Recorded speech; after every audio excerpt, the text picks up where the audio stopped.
Give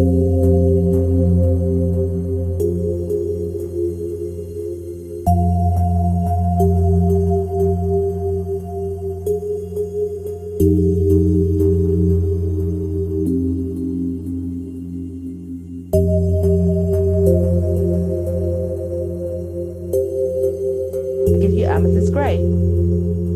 Thanks very much. I'd rewind it up to the top.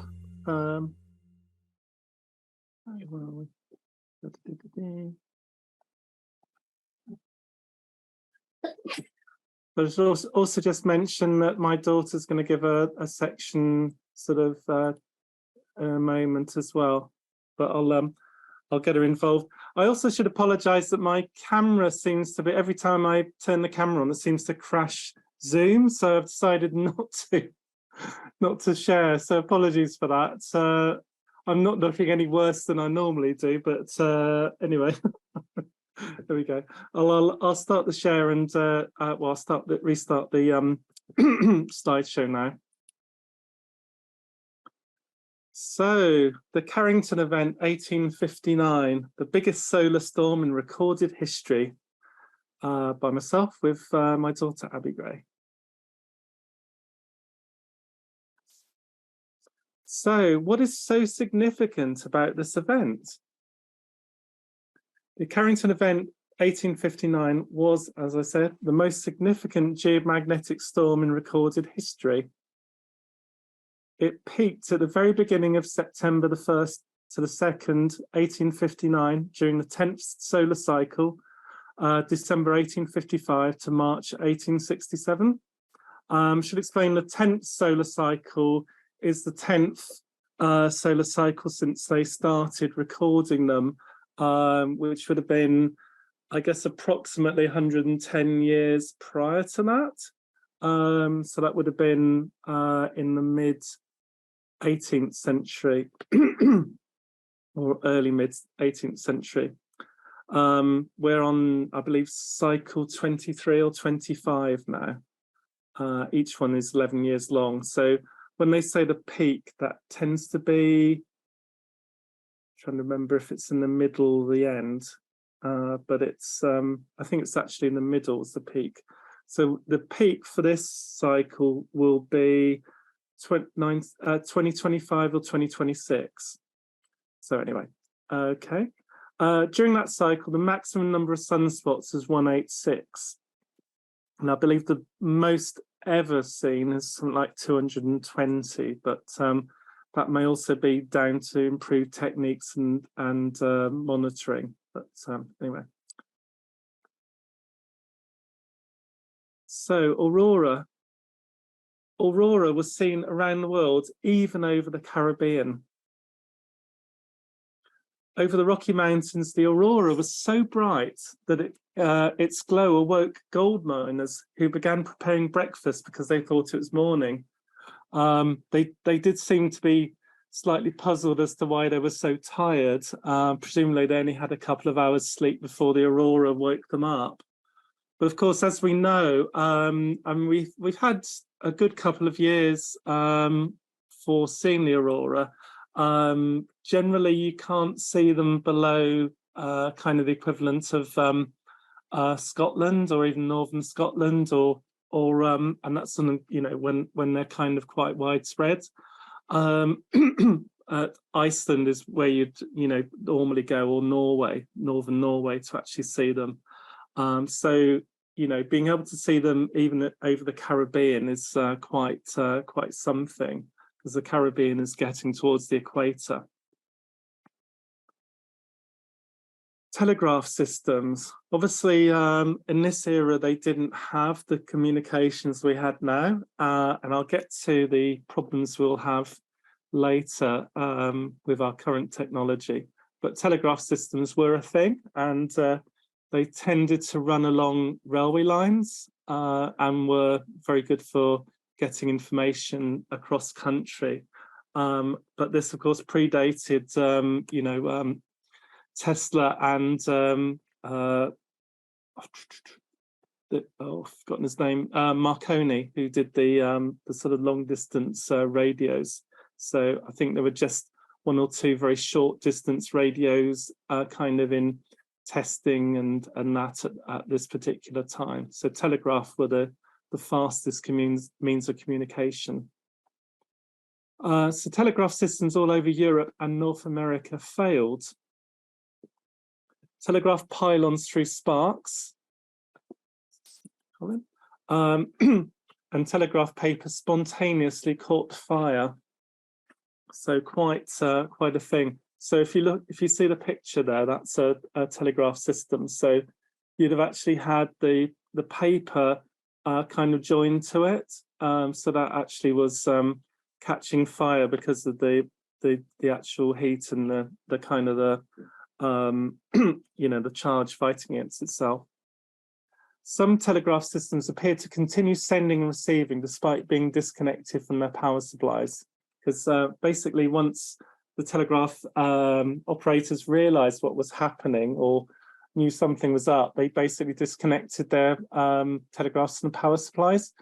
But those who were sending noted that they could still send and receive despite being disconnected, because basically the long distance wires were charged, and you just need to basically you'd be sending Morse code, so it'd be just changing the circuit slightly to send the signal. So quite something. So Richard Carrington. So the Carrington event is named after a guy who lived in southeast of England called Richard Carrington. So on September 1st, 1859, Richard Carrington and Richard Hodgson independently observed the first solar flare. So they should have probably just called it the Richard event, and then that would have made everyone happy. But anyway, Carrington event it became. Richard Christopher Carrington, 1826 to 1875, was an English amateur astronomer whose astronomical observations demonstrated the existence of solar flares and their apparent electrical influence upon the Earth and its aurora. His 1863 observational sunspot records revealed the sun's differential rotation. So he was quite accomplished in what he spotted on the sun, and presumably he did it in such a way that he didn't actually go blind. I guess he used the equivalent of welding glass. So the Great Storm is also referred to as the solar tempest of 1859. So moving coronal mass ejection. The geomagnetic storm was most likely the result of a coronal mass ejection, CME, from the sun colliding with the Earth's magnetosphere. Obviously, we didn't have the instrumentation to confirm that. We can only go on the equivalents that we see now. And this was, the Carrington event was quite well recorded. Although I was trying to find more kind of anecdotes and pictures and other things, but it's actually more difficult than you might imagine, because although it's recorded, it's probably still in people's books and libraries and things rather than on the internet. There we go. It was associated with a very bright solar flare recorded on the 1st of September 1859.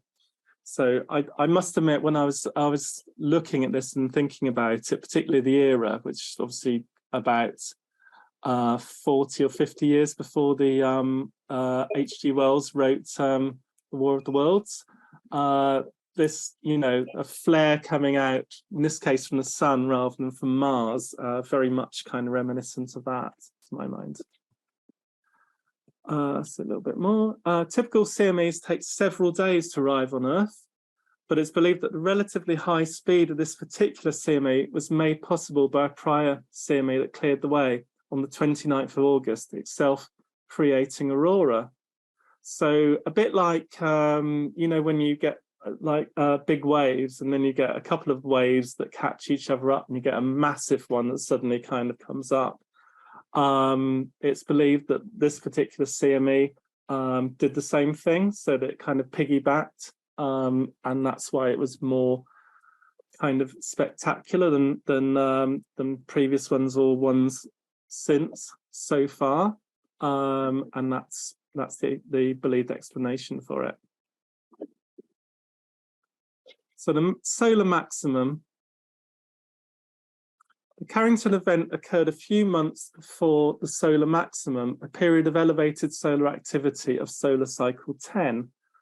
So as I said, that's probably a few months before the midpoint, which would be, I believe, 5 years into the cycle of 11 years, so 4.5, 5 years. So a few months before the maximum itself. So had it occurred on the actual maximum, it might have even, given a bit more.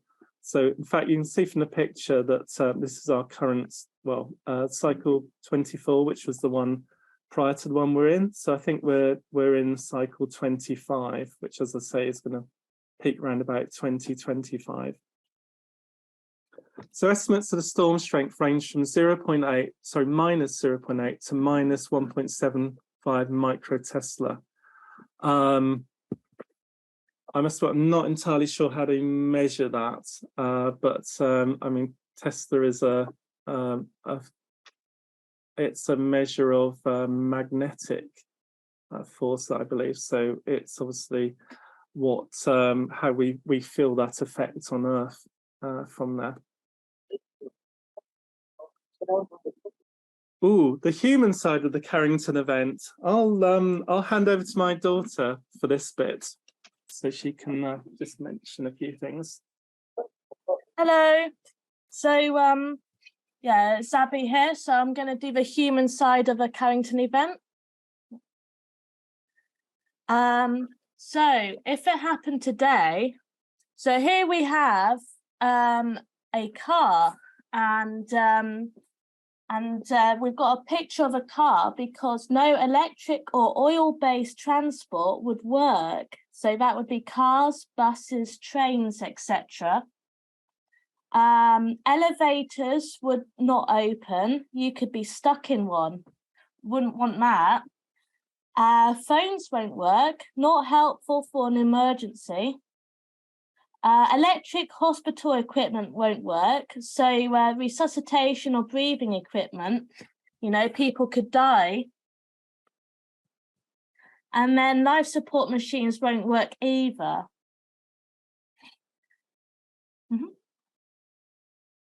Cameras and watches and clocks won't work, so you wouldn't be able to tell the time or take pictures. So how would people likely react?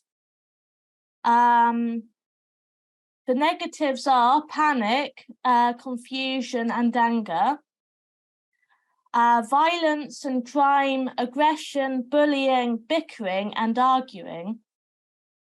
But the positives are cooperation, teamwork, compassion, kindness, community, social interaction, and so not the end of the world. You could still do the following: paddle boating across the English Channel, fun activity, walk the dog, bicycling or scooter across the roads, longer journeys, but could be worth the effort. And then you could read paperbacks, magazines and letters. That's your bit. Thanks very much, Abby.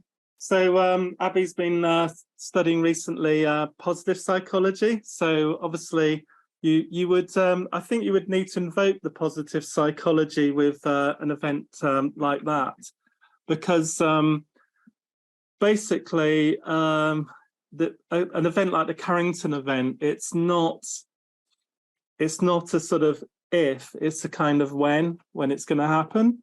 And we're so reliant upon the electrical things that we use every day that we probably could barely conceive of it, because we're not talking about the level of electricity that we have now being affected. We're even talking about much more basic things.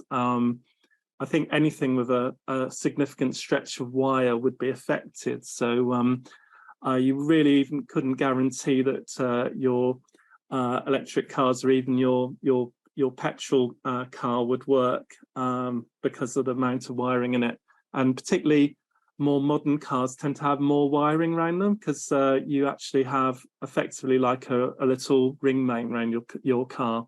So that potentially could be affected. But I'll go into a bit more detail around that. So the recent past, let's see what's happened a little bit more recently than the Carrington event. So March 1989, aurora and mass disruption. So the storm began on Earth with extremely intense auroras at the poles.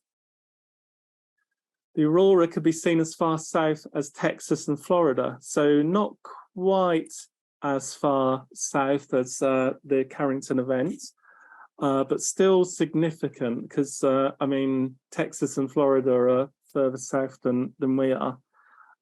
So you would have seen it most likely around, you know, in the UK as well, but probably it was cloudy, because the thing is, when you get this type of thing, it also tends to cause some, you know, extreme weather events as well. You'd certainly have a lot more cloud because of the way that the water vapor kind of coalesces. So although you could see it, you're likely to get a lot more cloud.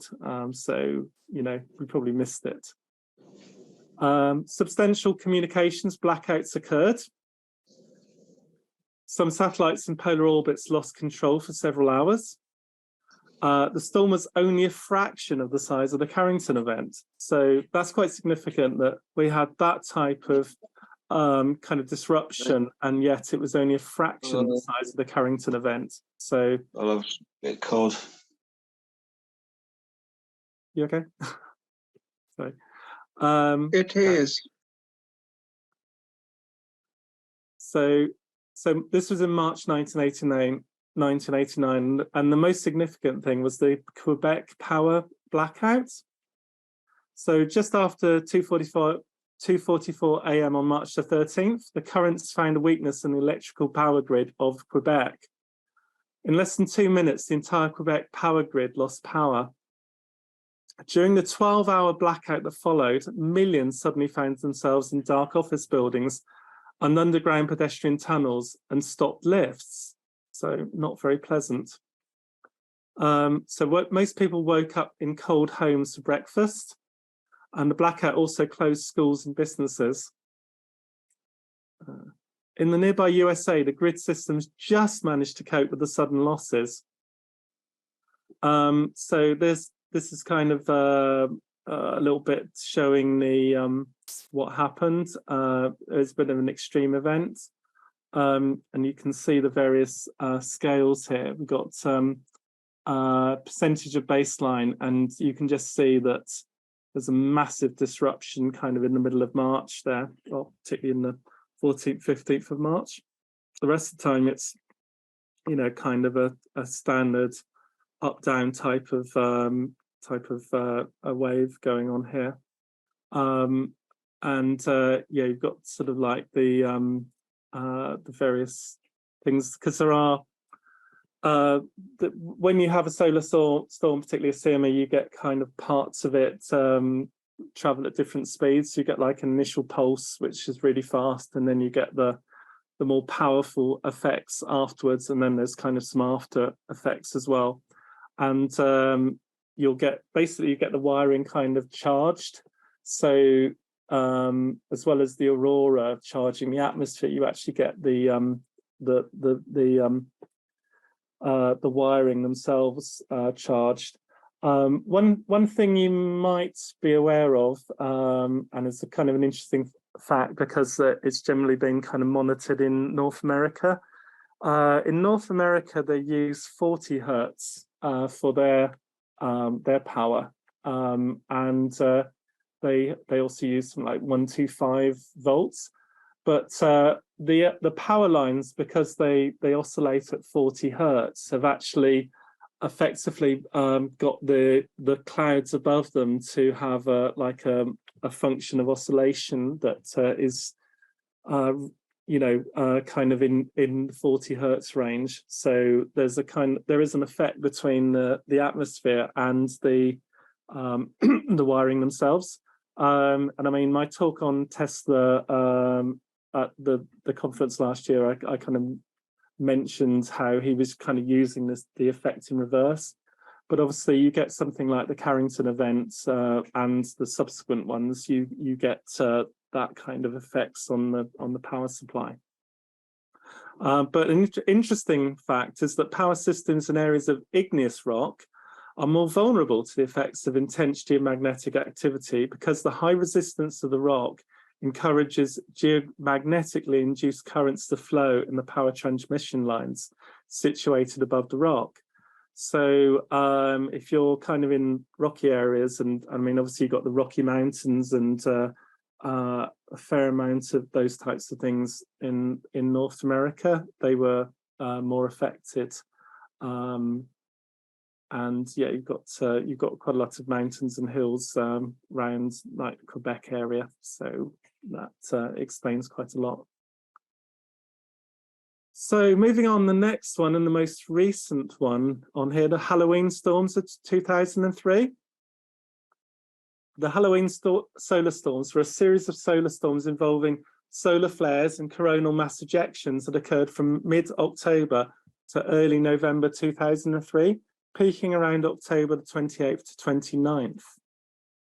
The series of storms generated the largest solar flare ever recorded by the GOES system, modelled as strong as X45, initially estimated at X28 due to the saturation of GOES detectors. So GOES is, basically one of the various monitoring systems that have been put in place to check up on solar flares and solar storms.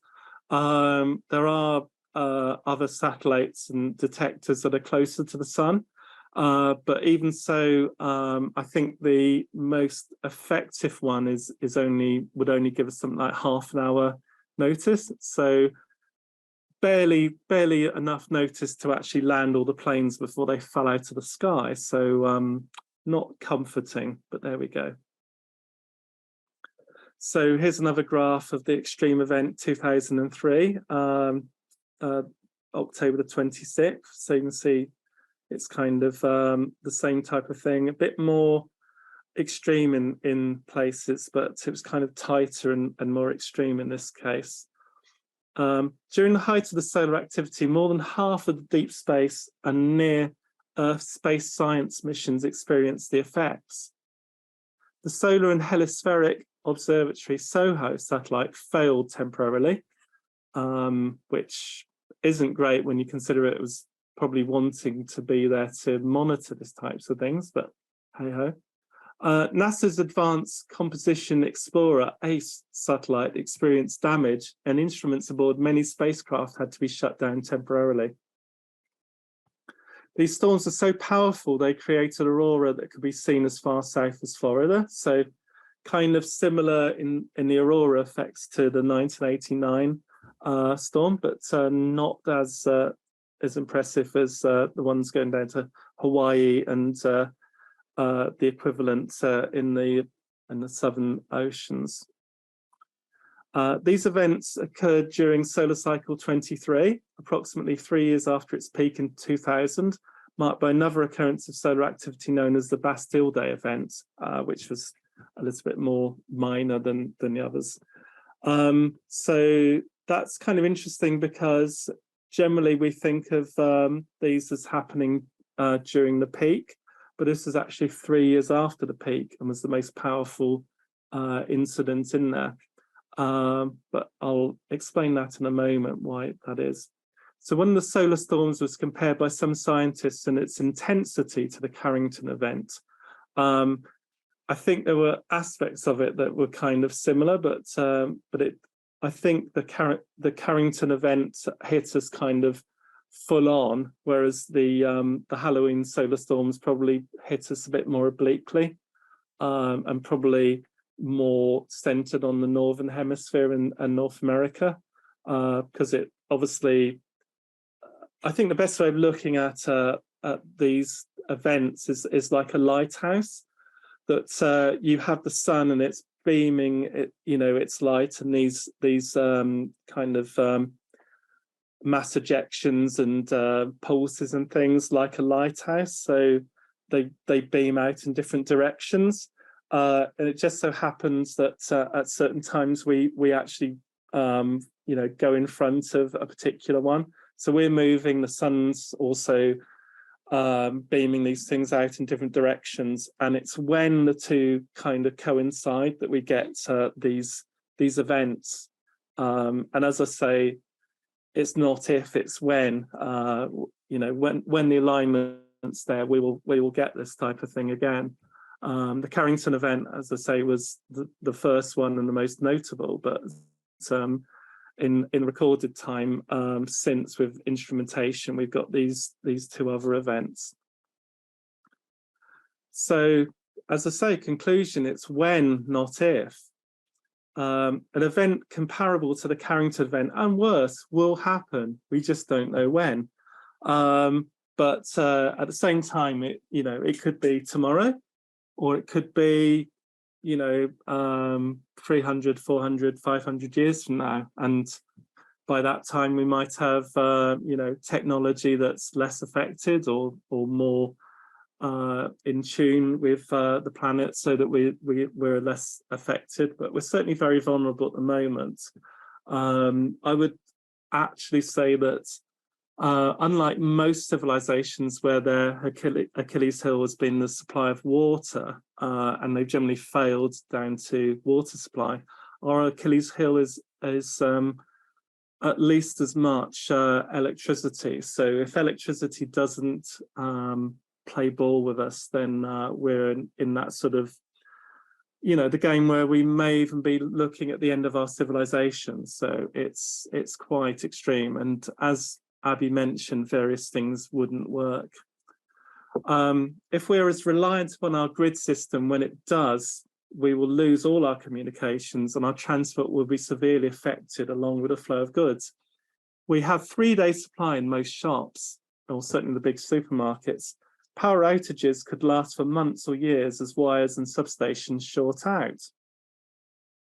So it's not good. For our civilization, it could be good night Vienna. So something to think about. And yeah, that's kind of the Carrington event. And there's quite a few other examples I can think of for this. And let's just see if I have any more slides. Okay, I've got references on here, so hopefully we'll share this, and you know, you can look up some more details. But that's generally where I am at the moment with it. So thank you very much. And here's a little bit on my daughter, who, as I say, she's been studying MSc in positive psychology recently. So the psychology of the events is kind of more her thing. And that's me. So do we have questions? It's kind of short but sweet there, but it's yeah, it's quite a topic, but the more you dig into it, the more facts and figures and kind of physics you have to go through. So it's not great. I'll just rewind it back to one of the prettier pictures so we can mull it over while I have any questions. The aurora's nice. That's that one. Thank you very much, Amethyst. Okay. It's a very interesting talk. I'm just going to go back through the questions and see if I can find the first one that we've got here. Okay. Just bear with me 2 seconds. Okay. So Dave Sivia says there was a Channel 4 documentary about what would happen if Earth's magnetic field collapsed. Basically, if you can see the aurora at the equator, we're all going to be fried. That's right. Yeah. I mean, this is a good diagram actually for that, because basically, if we had a really intense storm of a suitable magnitude and duration, it would actually collapse the Earth's magnetic field. So we'd be pretty much open to you know, all the sort of solar radiation. And certainly one of the effects you'd have would be that that the aircraft flying would not only kind of have the potential problem that the electricity wouldn't flow and their comms would be out, but you'd actually get something like a year's radiation dose in a couple of minutes. So it would be pretty intense if that happens. So yeah, you're quite right. And there's kind of this I forget what it's called. It's like a wave effect. You kind of have we basically have our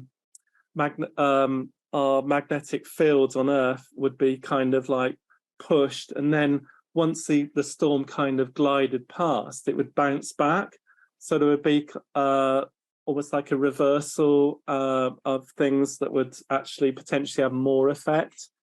So it wouldn't be kind of consistent effects. So you'd find that certain things would work and certain things wouldn't work, and then a few hours later it might be the opposite. So yeah, it's quite interesting. And yeah, the collapse would be very damaging for life on Earth, really. Dave Seaver goes on a second part of that question and says, as for electromagnetic devices being knocked out, it would be like the ending of Escape from LA, when Snake Plissken operates an orbital weapons system that knocks out all electronic devices, leaving everyone back at square one for civilization. Yeah, that's right. And I think we'd realize how reliant we are upon this if we didn't have these things, because I mean, GPS certainly wouldn't work. We would probably lose potentially permanently most of the satellites, and re-establishing them would be a problem. I know there were various estimates done after the solar storm over Canada, and they actually calculated what the effects of a Carrington event today would do, and it would potentially knock out half of the grid, and then you'd have to manage with like half the grid to kind of rebuild the rest of the grid, but the capacity in the system would be somewhat overloaded by only having half of it around. So you'd be diverting some of it to rebuild and build substations and power stations and re-establishing the rest of the grid. But in the meantime, the hardships and everything, civilization would probably mean that we'd be very set back for decades, and there would certainly be a lot of unrest as control and communication systems collapsed. So yeah, don't underestimate this. Caroline Bedford said, and I wonder if you could explain in a bit more detail, something on Abby, one of the comments that she made. Why wouldn't clocks work? Well, I think she's mainly thinking about electronic clocks. It would probably be a moot point if the atomic clocks worked, but about the classic sun thing with the sundials. Yeah. Well, sundials would work, but I mean, clocks you would think would work, but I think it's generally that because you have kind of lots of wires and things in the clocks, they would be affected, or a large number of them would be. But yeah, I think there'd probably be enough that you could tell the time. But yeah, potentially you'd be down to rudimentary sort of time watching. Back to the old time where you just look up in the sky and try and work it out from midday and a stick along those kind of go back to survival instincts to work out the time. Right, going down. So Edward says, sounds like an EMP from an atmospheric nuclear detonation from the plot of Bond film Goldeneye. I'm not sure what EMP. Remind me again what that is. Electromagnetic pulse. Right. Okay. Yeah, I mean it's a sort of thing that if you've heard of neutron bombs, they kind of are the things theoretically in World War III. Hopefully not next week with Putin and all that, but the first sort of wave of any attack would be to like detonate neutron bombs in the high atmosphere and take out the communication systems. I mean, the military, particularly in the US, in fact, what we now call the internet, or originally ARPANET, and its predecessor, were developed for resilience during the Cold War of the 1960s, so that an EMP would actually mean that there was some resilience. So obviously there'd be certain resilience for things like the fiber optics, but the trouble is any junctions that are not shielded would potentially be knocked out. So I think the only things that would kind of work would be the shielded kind of military parts, and that wouldn't really leave much for the civilians. And in fact, the Air Force One is actually always based upon the avionics of the early 1960s, which were pretty much clockwork and very simplistic. And the shielding in Air Force One is such that the idea is it's shielded against an electromagnetic pulse. But there are differences between a CME magnetic storm and an electromagnetic pulse in terms of duration and strength. So I don't think you could guarantee that anything would work, but yeah, it's certainly a reasonable analogy. Yeah. Dave goes on to say, philosophers and historians of science have said that technologically advanced societies are more vulnerable than traditional societies. I guess it's because the more electronic equipment you've got, the more it's going to be affected by the storm. Well, that's right. But I mean, you also have the same sort of thing with, I mean, some of the more advanced societies like the Incas and, some of the civilizations that probably were around the Sahara and things, they were very vulnerable to climate change, particularly, the drying up of the rivers, some of which could have been byproducts of earlier solar storms. But basically, there were, you talk about the various dynasties in Egypt, and I think there were something like 3 different, they call them like the early, I forget if it's the early kingdom, there's a term for it, but there's like basically there were like 3 different phases of it, and both the first 2 kind of ended when the Nile ran dry, because they couldn't have the crops, so they blamed the gods, and therefore they blamed the pharaohs, and there was a lot of unrest. So they would have been considered quite advanced, but their technology tended to be like water powered, probably a Pythagoras' screw and things like that for lifting water. But they were vulnerable in that way, and we're vulnerable particularly in this way. So yeah, I think you're right on that. We certainly haven't got to a point where we're beyond that sort of reliance and that vulnerability. Thank you. And I don't know who it is. ZM said, I'm assuming that backup generators would kick in though. She's been on call. I'm assuming it's a she. Apologies if it's not. Have been on call when electric went out at Salisbury Hospital. There was huge chaos in the emergency department a Friday night with no computer systems, but backup generators kicked in for the intensive care unit. Yeah, well, there's 2 problems. I mean, one is obviously, like fuel. It depends on the duration of the effects, and we could be talking a couple of weeks, maybe even longer for the lingering effects. And you'd need quite a lot of diesel to keep that going, because I think the backup generators, they generally have something like 24 or 48 hours. I don't think they have much more than that around. But to actually get any more, most of the pumps that we have on forecourts are of course electronic. So if the mains isn't working, then you couldn't get more.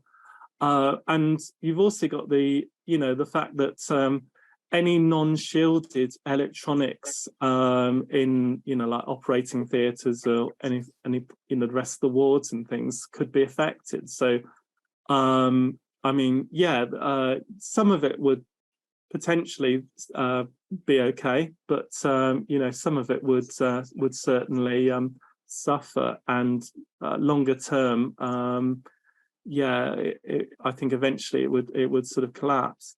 But yeah, you might get away with it, or certain parts of it, for a while.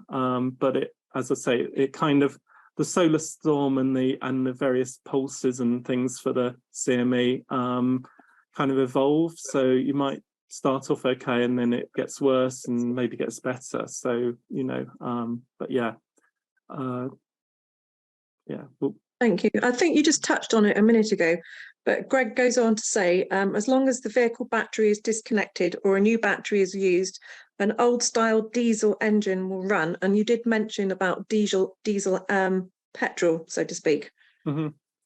Yeah, I mean, they've got different sort of mechanisms to them, but like I said, I did say that basically there's so much wiring connecting the various components in our modern cars, certainly the ones from the last 10-15 years. You've effectively got like a little like ring main. I mean, it's DC rather than AC, but got so much wire in there, and the same in aircraft, of course, that that's going to have some, that's going to be affected as well. So you can't guarantee that it will work. But yeah, if you had something like a basic Land Rover and a diesel engine, then you could potentially keep it going. But yeah, I mean, it's hard to know, because I mean, the Carrington event was at the time where we really only had steam engines, and they didn't even have like kind of generally electric sparks on them. They were kind of, a bit more simple than that. So it's hard to be certain what would work and what wouldn't. Yeah, thank you. Christian Lander says, with a strong push towards running all electric per the driven agenda for net zero, carbon neutral, etc., making so much dependent on the grid. Yeah, exactly. That's it's the wrong way to go in terms of this type of thing. I mean, we can have our various theories as to why that is, and why now rather than, I mean, we could have had some of this stuff 100 years ago with Tesla, as you would have heard at my talk back in September. But yeah, you're right. We are making ourselves more vulnerable by moving to electric vehicles and more reliance upon the grid, because the grid would go down. If we had the Carrington event across the world, or a big chunk of it, then we would lose the grid, as we lost the grid in Quebec. So yeah, you're right. So back to living in caves it will be then.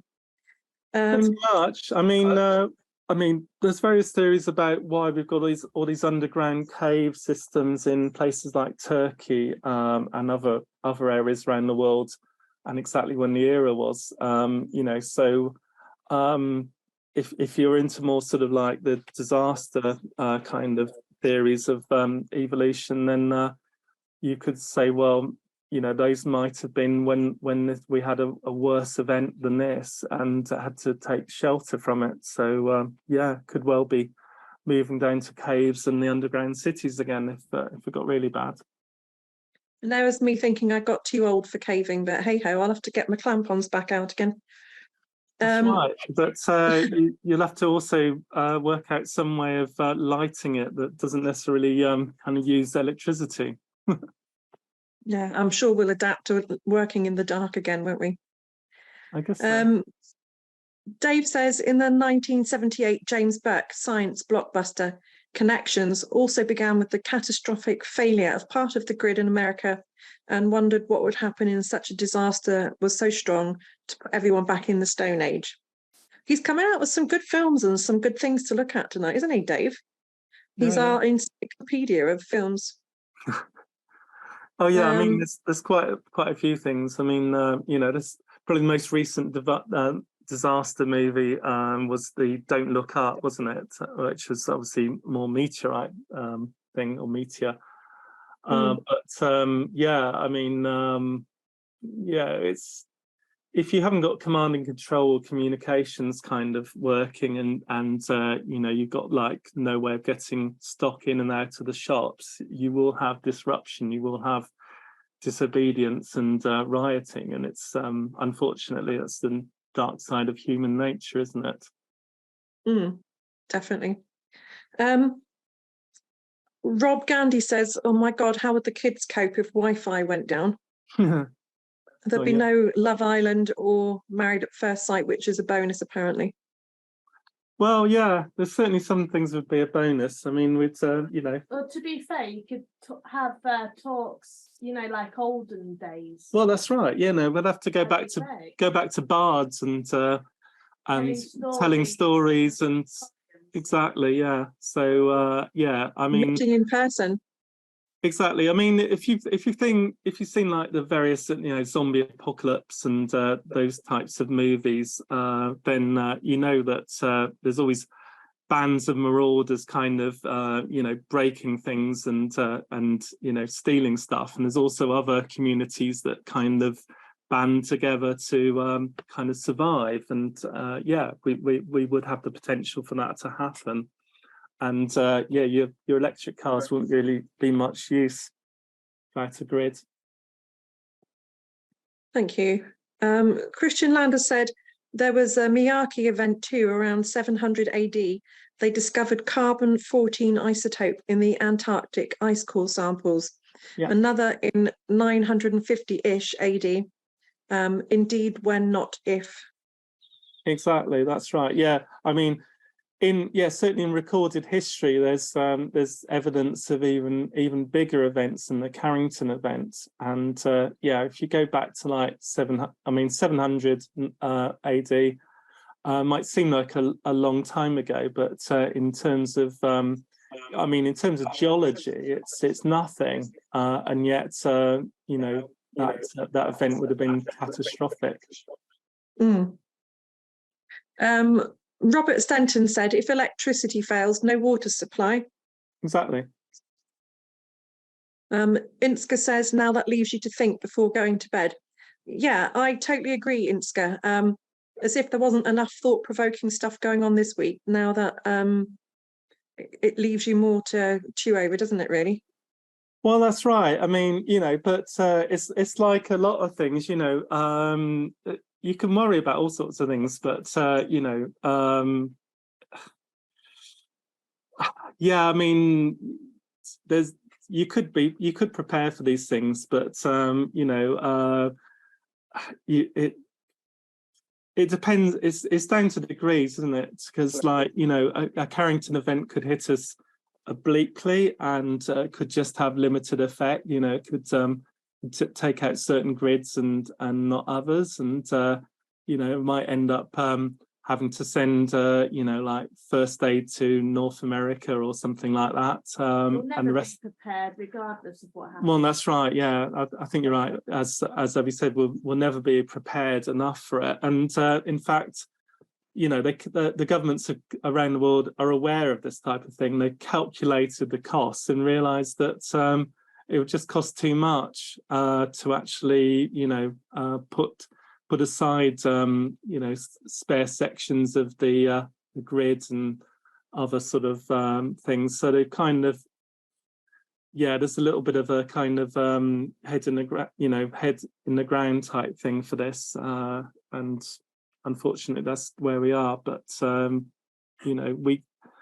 it's probably sensible, quite honestly, I mean, we had potential for like the grid outages during last winter with the interconnect down and stuff. So, you know, it would make sense to have a certain amount of supplies around if you can afford to have a few tins and candles, etc. around, then it's probably sensible to do that. I mean, just for these types of emergencies, but ultimately you have to hope that things can actually recover sufficiently that we could carry on more or less afterwards. Dave Sivier mentions that in a science fiction film that was out, he can remember seeing that they put big shields to protect the Earth from such a solar storm. Yeah, but then that kind of gets into the sort of like the, the fantasy realms of like, Bill Gates wanting to block out the sun because of, climate change, etc. I mean, it would probably be less expensive to actually have, extra sections of the grid than to kind of build like a big deflector array. Because the problem with a deflector array or something, it would either need to be like totally encompassing or nimble enough that you could position it, with a few minutes notice into the right position to deflect it.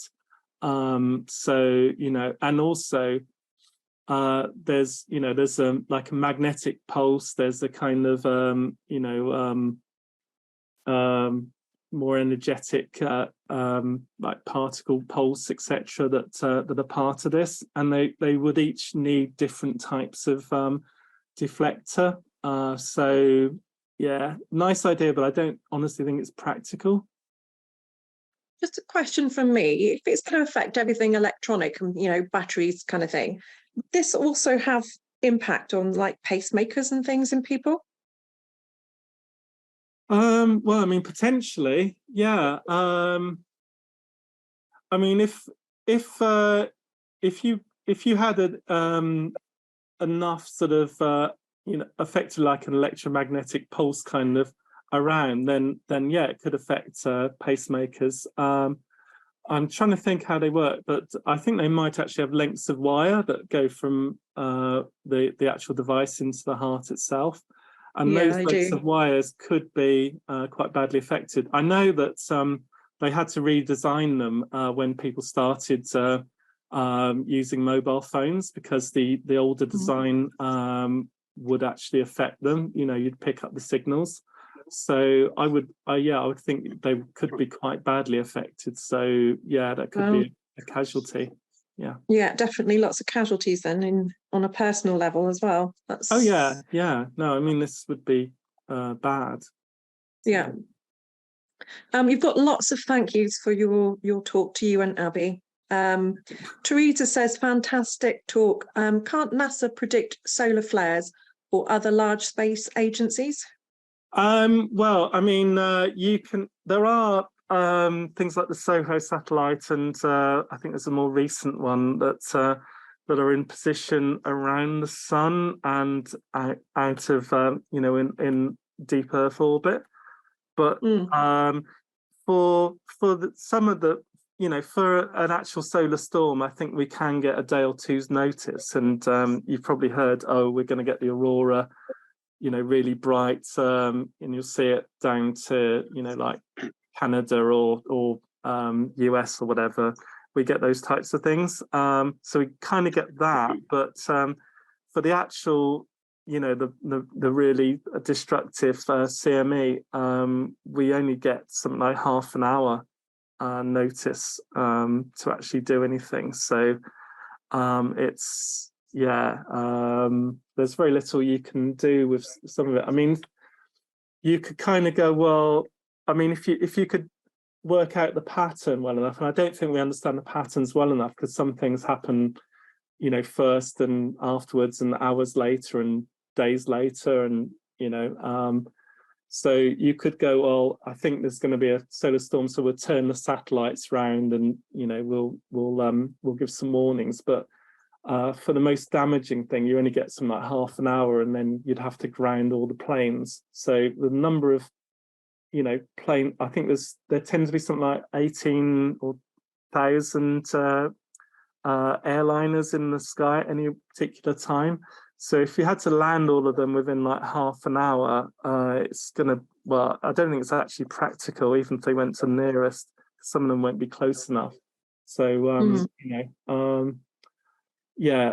we would, we'd get we potentially get a warning, but it wouldn't be enough. And also, would they tell us if it was going to be that catastrophic?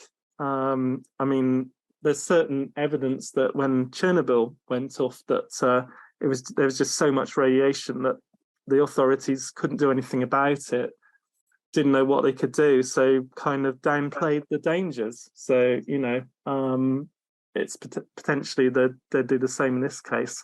So, you know, I guess if the Prime Minister and the military suddenly went into their bunkers, you'd probably go, well, something's up, but you know, they might not tell us. So let's see. Percy says the vulnerability of the citizens of advanced civilizations to being unable to rebuild due to the interrelated reliance in technology underpinned Homer's Atlantis story. Oh yeah, well that's right. I mean, they had well, I certainly, I mean, I've given talks on Atlantis previously, and yeah, you'd probably look up my Hints of Atlantis. I think it's on my own sort of video YouTube channel. But yeah, that's right. We don't know quite what technology they had. I mean, there might have been more crystals and things, but certainly they, you know, as the stories and myths go, they were destroyed by, you know, a catastrophic event. And yeah, our own technology-based civilization could very easily go the same way. And if it was catastrophic enough, you know, a lot of our, you know, evidence of our existence could be lost in the under the Earth's crust, and people don't even know about us in, you know, 100,000 years. So yeah, it's all quite possible and certainly plausible. Brian James says on space weather updates at Amethyst ASSAP is worth following on Twitter. So if anybody wanted to look more into that, it's at Amethyst ASSAP. Skov is worth following on Twitter, they said. I'm sure that we can put that link in if people need to have that. Yeah, it'll be interesting. I mean, we'll try and post these things in the sort of Facebook, you know, in the next couple of days, so that you can get more information. So if you note that down, that we'll try and add that. That would be interesting. I mean, there's similar things for earthquakes and, you know, for volcanic eruptions as well. I mean, we're also vulnerable to, you know, if a supervolcano went off, for example, and there've been sort of disaster movies around that. One being obviously Yellowstone, and another being I forget the name of it. There was a minor eruption in the Canary Islands a year or two back, and that was kind of one of the islands where there's a potential super volcano if it went up. So yeah, I think that was Tenerife. It's no, well, Tenerife does have a volcano on it, but it's actually La Palma. That's the one, La Palma. Okay, right. I think they're all ready to go, aren't they? There's a big chain of them. I think there's about 30 of them in this chain. Oh yeah, I mean, there's a huge magma deposit going under, like was it Vesuvius, for example. So the Bay of Naples could disappear. I mean, Naples, I think, has risen out of the sea by I don't know, something like a meter or two over the last sort of couple of 100 years. And yeah, there have been certain worrying signs around Yellowstone. So yeah, we don't know. I mean, obviously we had Krakatoa was kind of a similar era to the Carrington event, because we don't actually understand the relationship between you know, the solar cycle and volcanoes and earthquakes, but there certainly could be some connection there. There's a lot of metal in volcanic lava, I'm guessing. So maybe if it's working on electromagnetic, it could have an involvement with it that way. Well, that's it. I mean, I don't know the actual sequence. I couldn't say, oh, Krakatoa happened a year or two after the Carrington event or anything like that. So I can't sort of say there's an understood cause and effect, but we just don't know. You know, but we certainly we certainly see that, you know, when there's planetary alignments, to my mind, there seems to be more earthquakes. But again, it's you know, without studying that and being familiar with it all, it's hard to be certain. Okay, so Dave says a bit of Arthur C. Clarke speculation. JBS Haldane said that humanity would not be satisfied with living in space, but would climb inside and re-engineer the stars. It's possible that very advanced extraterrestrial civilizations may already, hang on a minute, let's just scroll down, be engineered to prevent another repeat of the Carrington event.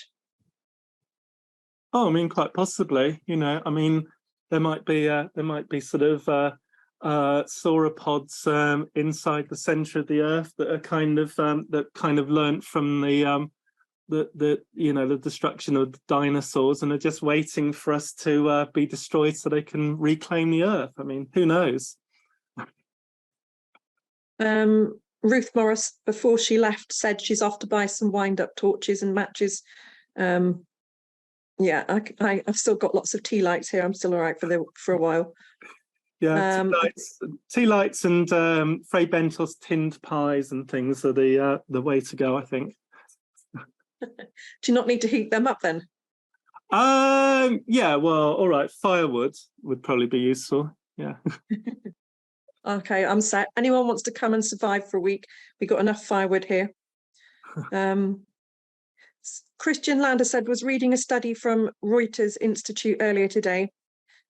How of 94,000 people they interviewed on the media news views, 44% only get their news from social media. The 18 to 24 range, they, 72, only read the headlines, which tells you a lot about the social outrage culture. They wouldn't cope too well without the internet. No, that's right. It's yeah. Well, I mean, we know. I mean, we've, you know, in well, for those who are kind of more sort of like, you know, 60s, 70s, 80s type people, we know how much things have changed, don't we? But yeah, the same sort of benefits and technology is still very vulnerable to it. And you know, but then, you know, there's various views on it, because I think some people have actually said that AI is more of a existential threat to humanity than global warming. So, you know, it's hard to know, isn't it? Are we destroying ourselves with our technology, or are we just setting ourselves up for you know, the vulnerability to it? Who knows? Greg makes a point. There's plenty of third world countries who don't have electricity, yet they still cope. Well, that's right. I mean, yeah, you've got the you've got the Dogons and things, haven't you? Which they're an interesting bunch, for example. But yeah, you have in Kenya, you obviously have the people there that are still very tribal and you know, rely on their cows and things. Yeah, they would probably be a lot better off than us, because, well, they would be a lot better off because they're not reliant upon it. But you know, there's less and less people like that. Just bear with me while I just go through the banter of killing people with axes and guns for survival and eating vegetarians and things. Well, vegetarians would be the most tender meat, wouldn't they, to be fair? So, well, according to Greg, yes, and he's already planning different ways to kill them, so that's fine. At least we'll have somebody gather the meat for everybody. Claire says keep your electronics in a Faraday box, that would protect them. Well, yeah, I mean, yeah, it might protect them, but you know, will there be anything to protect them from ultimately? You know, or any reason to protect them? Because, like, if there's no grid afterwards, there's going to be very little that's kind of use. But yeah, that wasn't me. I'm not smart enough to make that point. Oh, has somebody hacked in on your account then, Claire? Maybe. Because it was you that put it.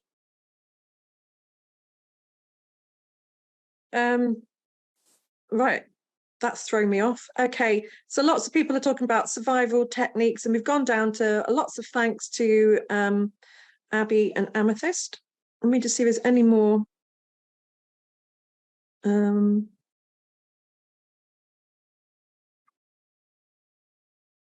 Yeah, I heard that as well, Greg.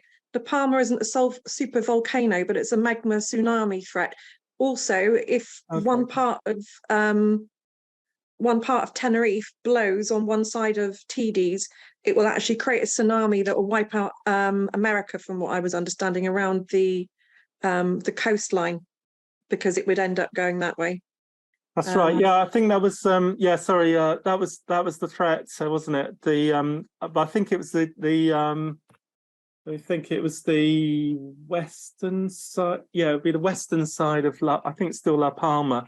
Because there were kind of worries that it might collapse and create a tsunami, because there's something several million, tens of millions of tons of rock that could fall suddenly into the Atlantic and cause a tsunami, which would take out New York and the East Coast.